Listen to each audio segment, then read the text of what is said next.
bukan lembaga persaingan, tapi Dayah adalah lembaga sandingan. Assalamualaikum warahmatullahi wabarakatuh. Ulama karismatik Aceh Gure Getanyo Tunku Haji Muhammad Ali atau Abu Payapasi dan Ketua MPU Kabupaten Aceh Timur Tunku Haji Nawawi dan ulama-ulama muda Aceh Timur lainji ka gebuka Dayah Raudatul Ulum Syariah Gampung Bagok Panah Leh Kecamatan Daro Aman Aceh Timur niba Uro Ahad tanggal 20 bulan 10 tahun 2020 Dayah Raudatul Ulum Syariah nakeh cabang Dayah Raudatul Huda Gampung Jalan Idi yang keleh. Dino getanyo dengar laporan langsung reporter Freelance News Abdullah bin Ramli yang di tempatnya.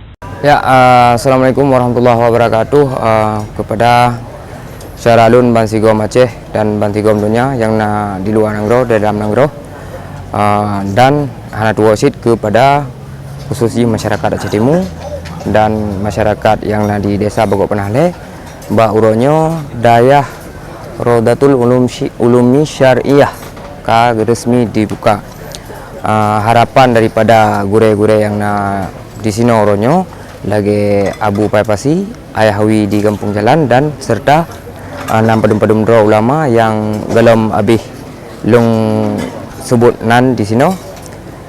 Harapan urungnya gilake bak masyarakat Aceh Timur untuk sukseskan pengajian ini, baik pengajian anak mit ataupun pengajian urung si serta wate-wate dari urang atau masyarakat setempat gelake bersiap untuk gebantu dan gejabut kena Pak Dayah Raudatul Ulum Syariah ya. Niba kesempatannya gure getanyo ulama karismatik Aceh Tunku Haji Muhammad Ali atau Abu Payapasi lam ceramah gopnyan gepesampo pesan ke mandum umat untuk begetim jakbeut dan yang kajet semubut begetim semubut supaya getanyo nak bahagia tak udip di dunia dan akhirat ente.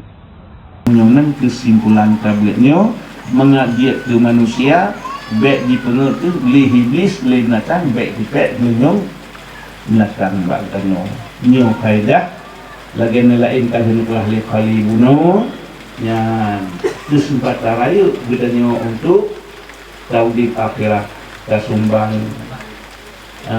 tajuk anak yang tajuk anaknya anak itu hormat. Ketua MPU Aceh Timur Tunku Haji Nawawi bak watenyan gepesamposit pesan bahawa saji dayahnya nakeh dayah tempat tak menuntut ilmu agama. Gepegah ligopnyan dayahnya kan lembaga pendidikan saingan tetapi dayah nakeh lembaga sandingan yang perle belena di Nanggro metuahnya. Bukan lembaga persaingan, tapi Dayah adalah lembaga sandingan. Maka seberapa banyak pun yang belum terjangkau masih butuh. Harapan kami dari MPU mengharapkan semoga Dayah ikut serta bekerja keras dalam membimbing umat dan membina masyarakat dalam mempertahankan akidah Ahlussunnah wal Jamaah di Aceh Timur khususnya, umumnya di seluruh Aceh. Kami sangat mengucapkan terima kasih dan apresiasi terutama kepada pimpinan Dayahnya dan kepada tamu-tamu undangan yang memang karisma orang Aceh hadir Pak Uronyo yaitu Abu Payapati, dan kalaupun hana orang lain kamu wakili dengan hadirnya Abu.